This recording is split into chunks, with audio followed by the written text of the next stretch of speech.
My name's Kat. I am a freelance technologist working primarily in marketing automation.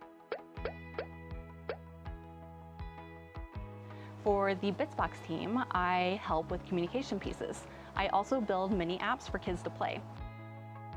So kids can play these apps, they can share them with friends and family, or they can use the apps that I build as base code for their own custom apps. I am a self-taught coder. I learned how to build my own websites in the late 90s using HTML and CSS. From there, I did learn JavaScript, and I continued to apply my skill set to data science, engineering, marketing, and communications. With this package of skills, I was able to open my own successful freelance business and help many clients like Bitsbox. One thing I love about the Bitsbox environment is there's plenty of documentation and lots of examples for kids to leverage to build their own apps.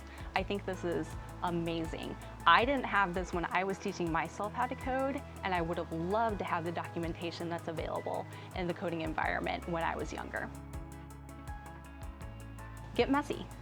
You can learn how to code the apps from the project cards in the Bitsbox subscription box, but then try to break them. When you're able to learn through both success and failure, it translates to so many different areas in your life.